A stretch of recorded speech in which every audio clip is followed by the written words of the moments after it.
How's it going, guys? Got a little burnt. Been grinding stumps today. Still got a little bit of a mess to clean up. The place where I usually take my brush, our dump, transfer station, whatever you want to call it. Sometimes they chip it, sometimes they burn a little bit of it, and it's been so dry and hot. I guess they have not been burning any, so they're full, and it's really jammed me up on the whole cleanup. So I decided, instead of cleaning everything completely up and then grinding the stumps, I've been grinding on the stumps. But that's not what this is about. I'll make another video kind of going over that and everything a little later. I did take my logs off.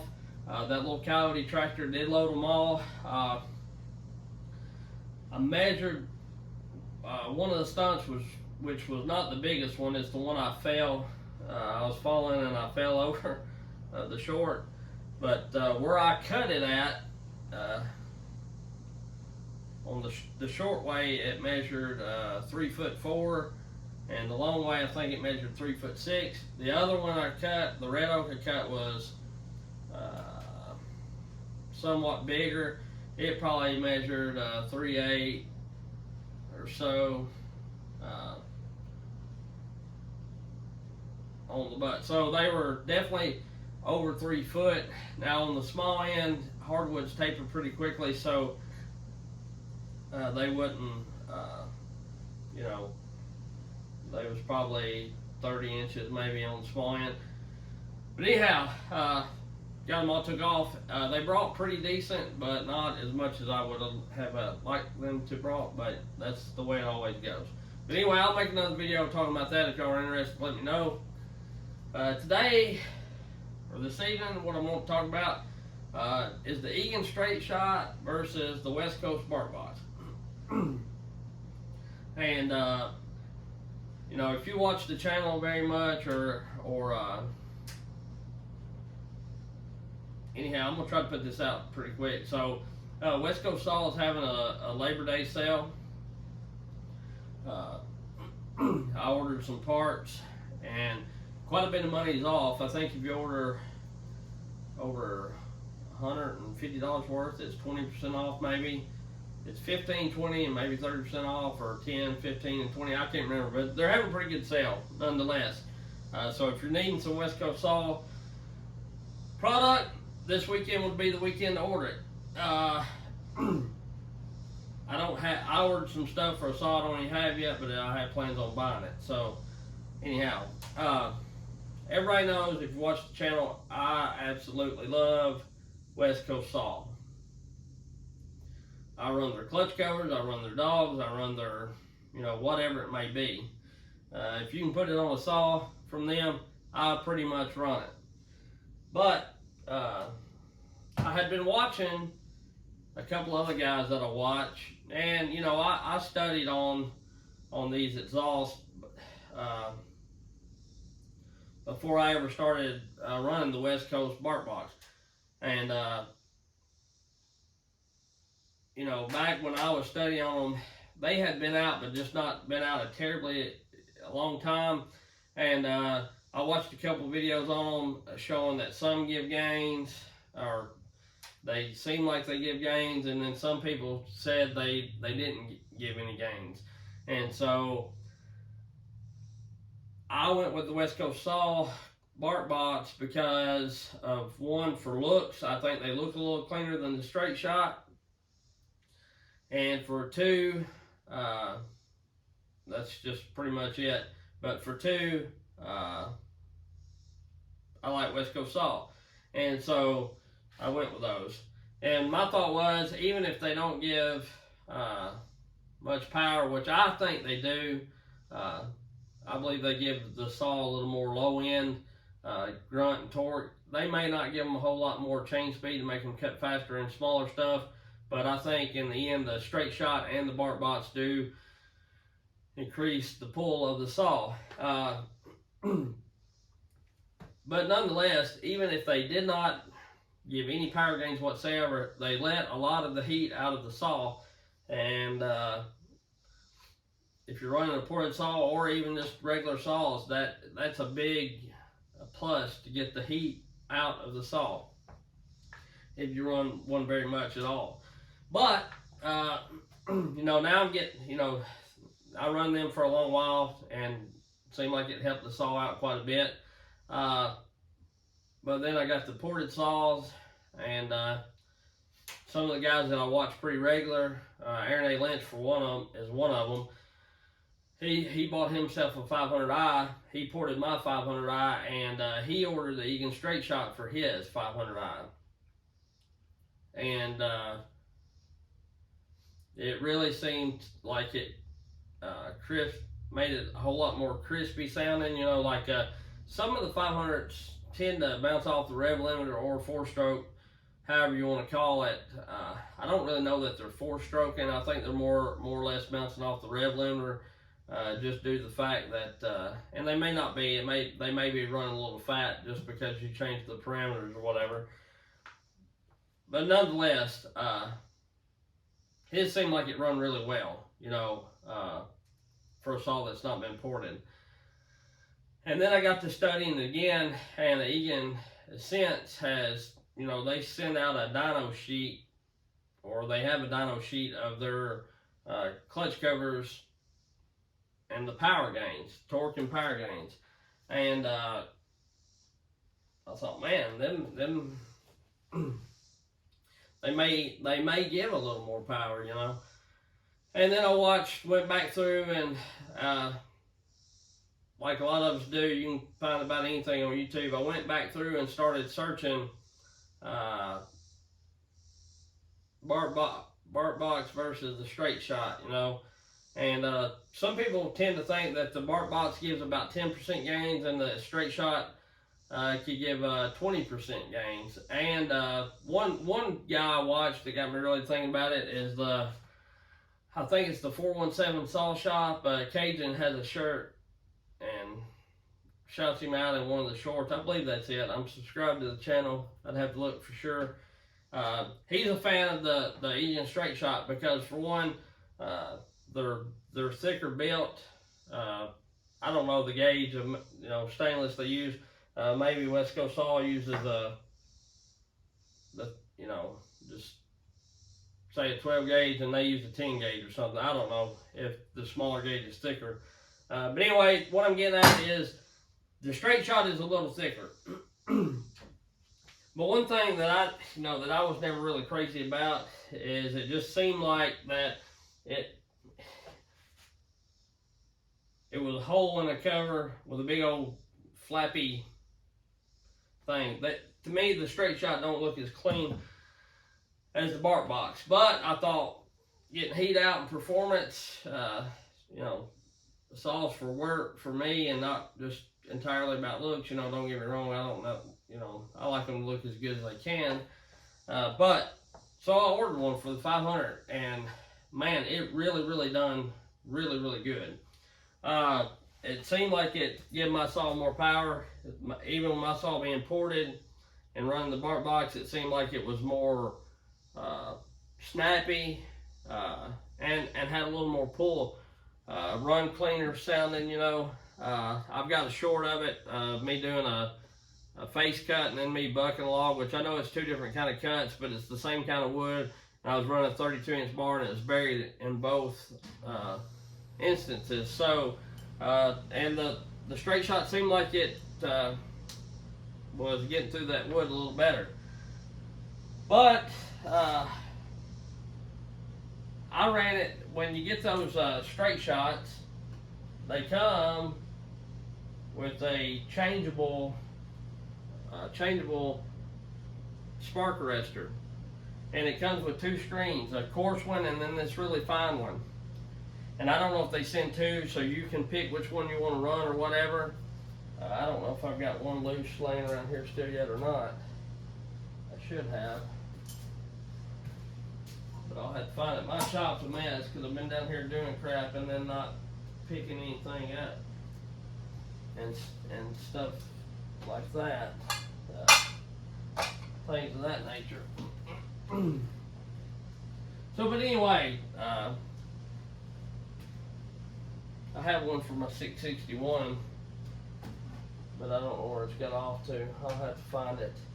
I'll try to get the camera here in a minute and show you, but just take my word for it. They come with two. I took them out because I don't run the, I take them out in the bark box. I don't run spark arresters. Some people don't like the bark box spark arresters because they're tack welded in. It doesn't bother me because, like I say, out here we don't have to run them. Out on the east coast, anywhere that I know of. Maybe if you got onto some government land or something like that, or work for a particular company, then you would have to run them. But anyway, so anyway, I opted to take them out. For one, I felt like I was definitely not going to run two of them, this thin one. I thought about running the coarse one, but I was afraid that those bolts might get a little loose and that thing would drop out or whatever. So I didn't. I took them out on the 500. And when I took that bark box off, I inspected my piston and everything looked really good. And I was running the straight shot, and I liked it. I really, I was liking it, no doubt about it. It's a whole lot louder than the bark box. I can stand to run the bark box without earplugs, but not very long. Like I can make a couple quick cuts. It starts to rattle your ears. But this, as soon as you fired it up, it was rattling my ear. Like you definitely want to run or wear earplugs.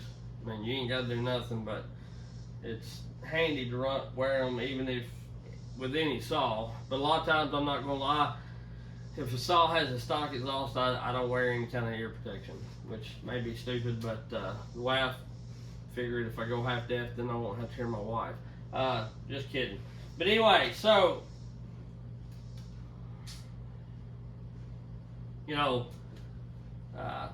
I was running liking it. Well, I stumped with that.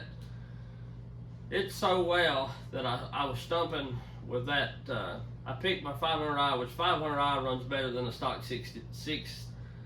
My ported 500i kicks the crap out of a stock 661 anyhow. And with that straight shot, it was flat getting it with 32-inch bar buried stumping. My deal was, it was getting the side case half really hot. It's the side that has a lot of heat anyway because it's the PTO side, the side the clutch is on, and that generates a lot of heat anyhow. It's the chain side, but that thing was so hot that the oil was sizzling. And I've never seen it get that hot with the bark box, and I've run it quite a bit. So I finished what I was doing, and I thought I can't keep doing that because I run, when I'm running that 500i, it's typically when I'm falling or stumping or something like that. And if I'm doing all that, I'm generally running it for a good bit. Like, when I was stumping, I put like 2 tanks through it back to back, never shut it off. And that ain't a lot. There's some guys that run 8 hours all day long. I think if you did that, your saw would be so hot you couldn't touch it. Because just me doing that, I've got the 3/4 wrap. Like that thing was so hot on the 3/4 wrap, I wouldn't have been able to. Which I wasn't wearing gloves. I'd had to have gloves to grab it and hold on to it. Then it would have still been hot. So it was generating a lot of heat. And so I thought, I can't do that. I come back down here. You can buy the heat deflector from Egan Straight Shot. They're about $6 or something like that. Not terrible. I advise, if you're going to order one of them, to go ahead and get you a deflector with your order. That way you only pay like one shipping or whatever. But I looked at one, and by the time I was going to have to pay shipping, it was going to be like 15 or 16 bucks for that little piece of metal. And I was like, well, I'm not doing that. I'll just not run the straight shot and go back to the bark box. And then I got to thinking, I have a little bit of stainless down here, and I will, you know, make my own deflector. Because I'm not real crazy about that deflector look anyhow, because it still leaves one half open and all that. So, you know, I thought I'll make my own. Because here's the deal, I like the straight shot quite a bit, and I ordered one for the 462 and my 400. And I already had one for my 661. I liked it on it, and that's why I had bought one for the 500. But I didn't run it that much. I only ran it that 661, just firing it up, and you know, and making a couple little quick cuts.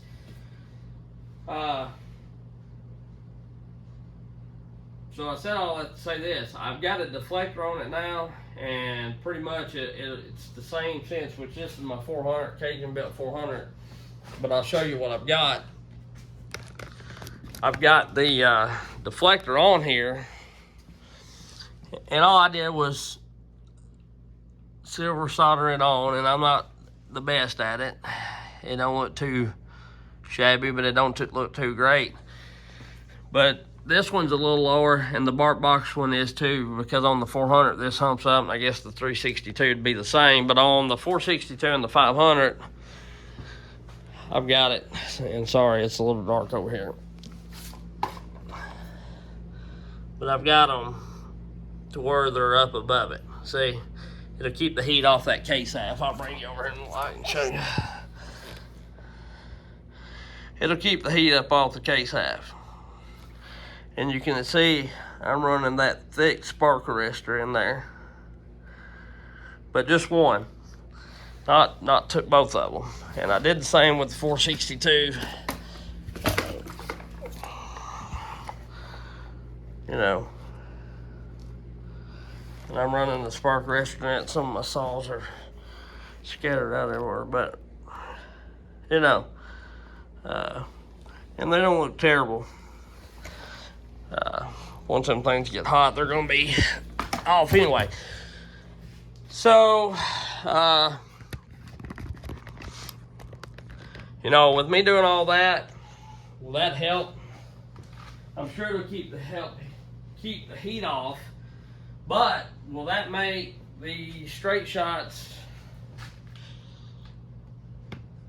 back to performing like a bark box? And the spark arrestor being there, I don't know. I think it's still going to give it a little more opening, you know, a little more opening space. And the way that exhaust comes out, I think that straight shot's still going to be coming straight out, where this one's down to the side. So I think it's still going to help it some, but I don't know 100% because I've not run them yet. But we're going to get into that. That's going to be another video. Tomorrow, I've about got all them stumps ground with my little grinder, so tomorrow's video will probably be, I've got to limb some stuff up and get the bigger hunts out, the firewood hunts out. So I'm going to be running saw tomorrow just a little. But the reason I put, and people's going to ask why I put the spark arrestor back in there. On that 500, when I took the bark box off, I looked at the piston. Every time I do anything with exhaust, I always look at my pistons just to check them, just, you know. And they don't have a ton of run time on it. But when I come down here to fix or change out that straight shot, I looked at it again, and on the top left above the rings, I've got a pretty good scratch there that I run my one of my probes or my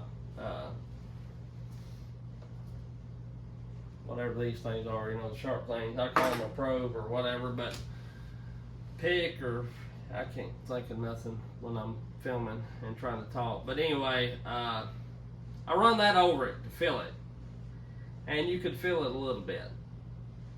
And what I think had happened is I set my saw down over there, and there was a pile of sawdust around, and then, of course it was you know, rocking and rolling around, and kind of got a little pile built up. And I think somehow got up in there, because when I come back to change it off, I blew it off, you know, or whatever. And when I took that cover off, there was a piece of sawdust stuck on the back side of the cover, like where that ring is for the spark arresters. There's a piece of wood chip stuck to it. So I think some wood chips got down in there because of how open that is and everything. And you know, as bad as I hate to say it, you know, I try to take care of my equipment, but the ones I use mainly, like this 400 and the 500 and all that, you know, when I'm using them, I use them. And you know, they get caught out in the weather sometimes. They get threw around, riding in truck beds and rolled over and whatnot. You know, I don't try to beat the hell out of them, but I don't pamper them either, you know what I'm saying? So I think that's what done it. Hence, that's what made me put the spark arrestor back in there, because that is so open. Like, you know, where the bark box is tight here, it's more straight.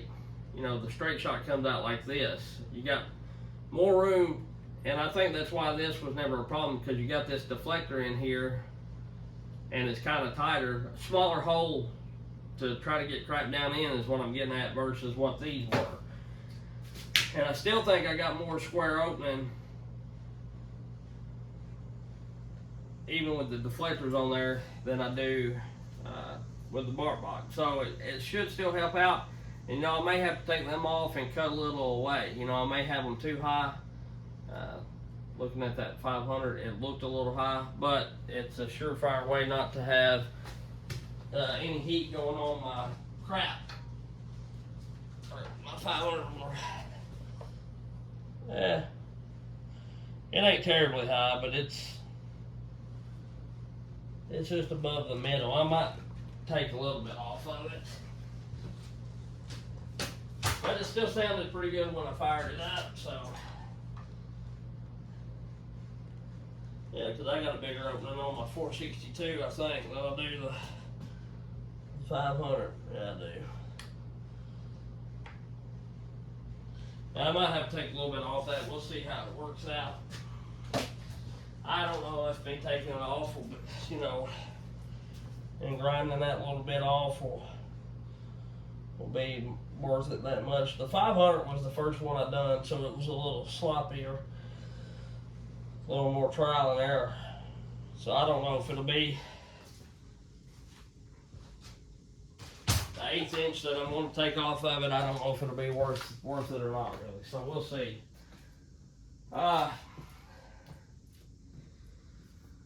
So I've said all that, and I know I've kind of left you unclear because the bark box does give it power, more power. They're relatively the same price. I think if you was to order the straight shot and get the deflector, the straight shot with it is a little more money, just a couple dollars more. If you was to just get the straight shot, I think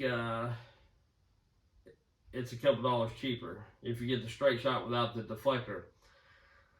Used to, the straight shot was quite a bit cheaper than the bark box, but you know, it just is what it is now. Of course, everything goes up. I figure, you know, it's kind of personal preference. I do feel like the straight shot does give it just a upper hand performance. Will that deflector keep all the heat off the way that it's made? Because it's not like what I've done. It's just a piece of metal that kind of angles out the way I understand it, like to the bolt. It's wide, but you still got a little gap right here, which would let, you know, more air out apparently and deflect the heat off. So it would be better. I don't know. But is it made for somebody? If you don't get the deflector, is it made for somebody that cuts full time? I don't think so. I think the straight shot, if you're just going to run the straight shot with no deflector and just run it like it comes, I think it's better suited for somebody that maybe just is wanting to race it, cookie cut, a get together saw, or you know, a saw that just say like a tree company, just say somebody like me. If I had it on my 500i and all I used my 500i is to fall 2 or 3 trees at a time, you know, like just fall them and nothing else, and then go to a different saw for bucking and limbing and stumping. You know, like if I was, but I use that 500 for more things than not. You know, I've got a lot of saws I could do it like this. I don't. I just use whatever saw that I'm wanting to run that day because I like running them all. But you know, if I was going to use the 500 to fall them, the 661 for stumping and only stumping, and the 462 for bucking and limbing the bigger limbs, and then the 400 for, you know, the tops, and then the 261 and the 550 and all that kind of crap for limbing and whatnot. It would be it'd probably be okay, but somebody that's gonna run it like me, like I used it to fall and for stumping. And you know, I'm gonna get another 661. That'll be another video explaining what I've done. But I'm gonna get another 661 and get it ported, and I'm probably gonna use it for like stumping and maybe milling and whatnot. We'll see how that goes. But yeah, so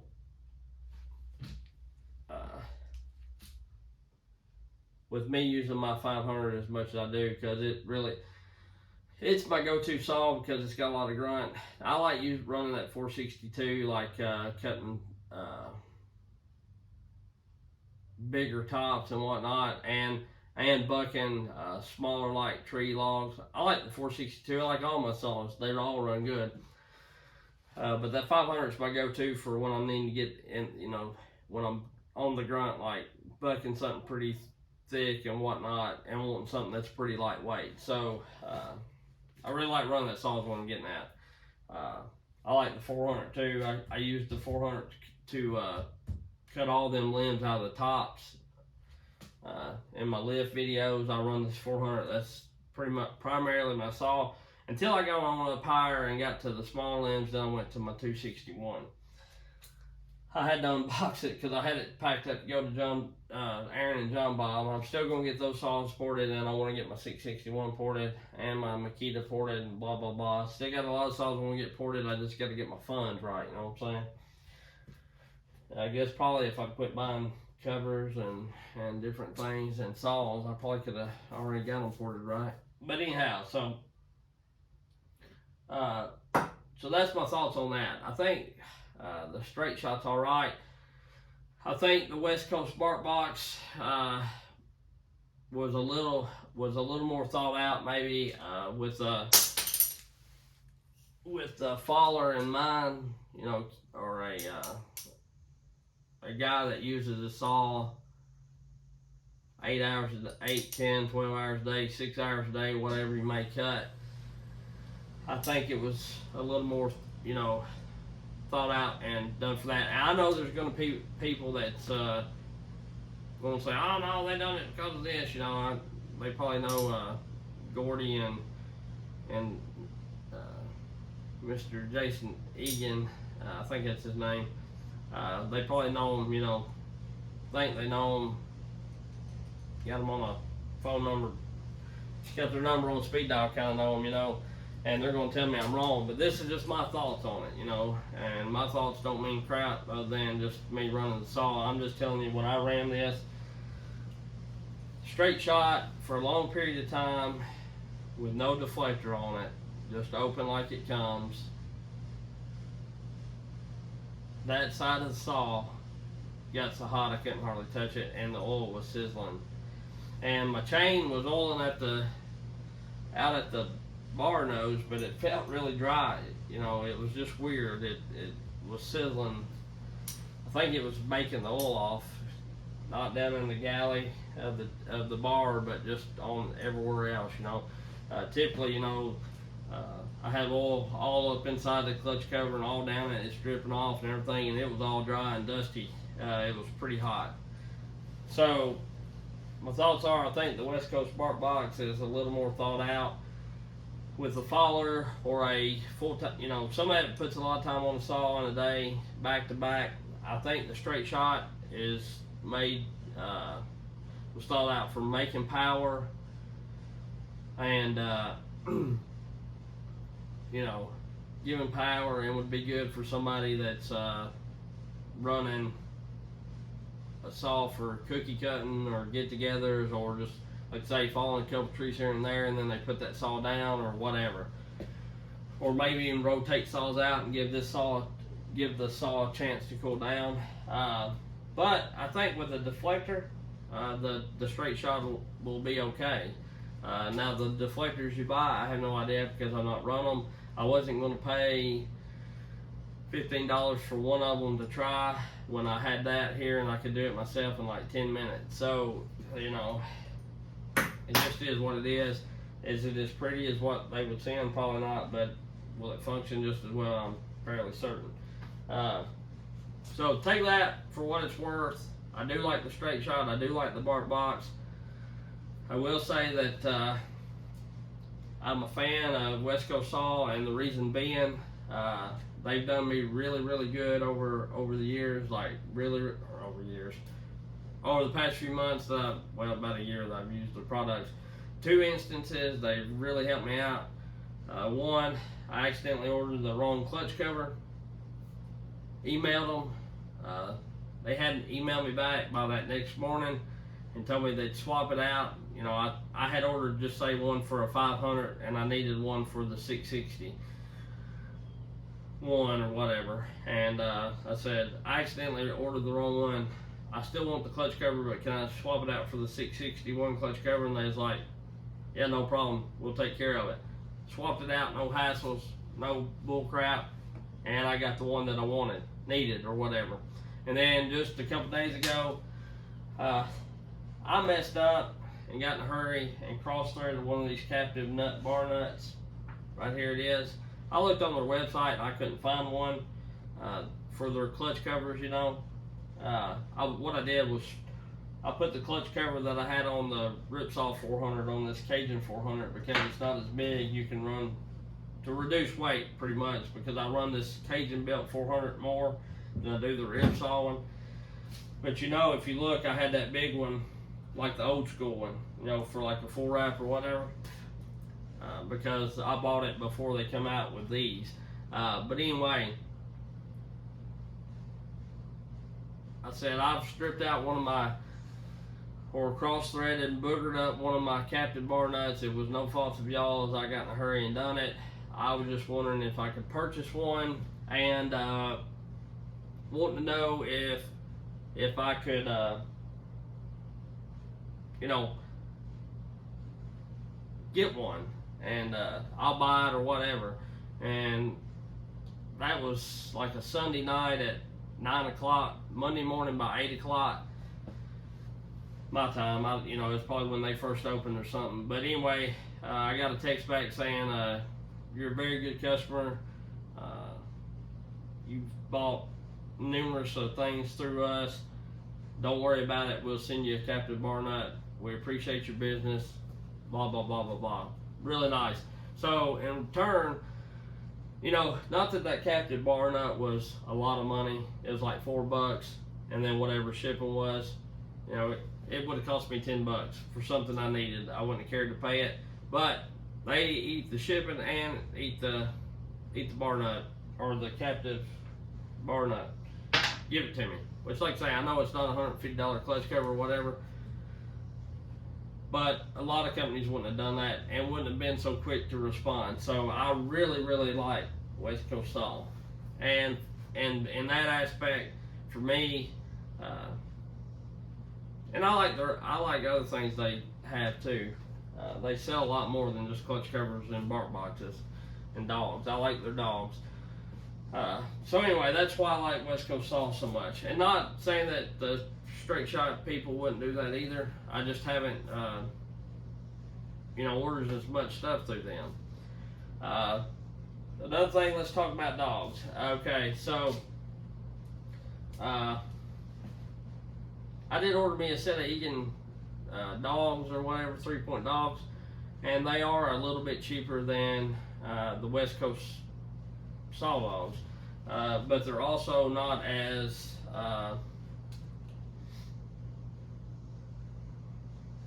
like the fit and finish on West Coast saw stuff is a little neater to me. Like these are powder coated or whatever they are, dipped black, which ain't the end of the world, but Egan's just look like they took the cold road steel or whatever and like cleared it, which ain't no, like say, ain't a deal breaker by no means, but it just is what it is. The dogs look a little better. I will say, I ordered some for that 661, and I ordered the 661 dogs from Egan, the 3-point ones, and they are smaller than what you get for the dogs for the 661 and the 500 from West Coast Saw. The 661 Egan dogs are the same size as the 462 West Coast Saw dogs, which out here on the East Coast would work. They work perfectly well, because we don't have that thick of bark of tree. But if you're out on the West Coast, the Egan dogs are shorter, and they may be all the same for the 500, the 661, and the 462. I have no idea. But he may keep them all the same size.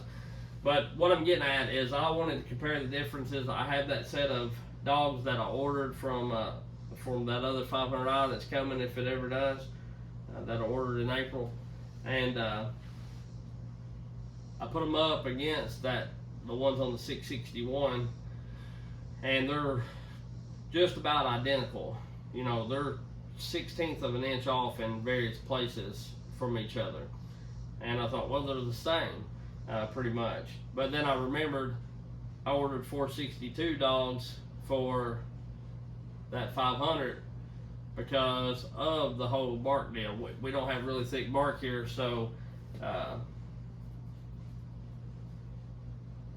don't need such big dogs most of the time.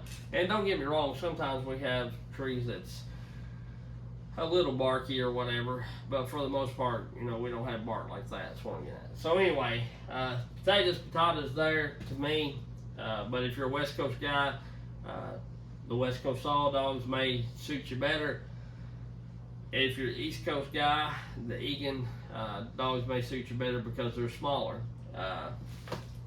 It's personal preference on that. The Egan straight shot dogs, the Egan dogs are a little cheaper, I think, and I haven't used them a ton to see how they hold up. So we'll further this as I go, and I'll let you know more about if this helps, or we'll do video testing on if this helps with the heat issue, and or if it reduces power back down to running the same as the bark box would run, or whatever, you know what I'm saying? So we'll check it out and see. I don't know, I may flip-flop them. I hate to change the muffler covers just a ton. When I get that new 500, I may give me one of those straight shots to put on it or whatever. We'll see. So yeah, that's it. That's my thoughts on it. I still love West Coast Saw, but these ain't terrible if you got the means to silver solder you a little bit of the cover on there, or you order their deflector when you get the bark box. And the silver solder I use comes pre-fluxed or whatever. It sticks. I think this is the 56% solder, and I was using the 40 or the 40 something or the 52. But this seems like it melts faster than the other solder I was using, and they say the higher up in silver solder you go, the harder it is to melt. But this could be also a smaller stick. I think it is. So, but anyway, you gotta get it pretty hot and use. I like using this yellow MAP Pro gas or MAP gas because it gets a little hotter than your regular stuff. It's a little more expensive, but whatever. So that's all I got on this. Just wanted to show you. And that's, that is what it is. So, all right, we'll catch y'all later. Y'all have a good one. I appreciate you. Appreciate y'all watching. I appreciate all my new subscribers. This is a long video, and it just is what it is, me rambling. See y'all.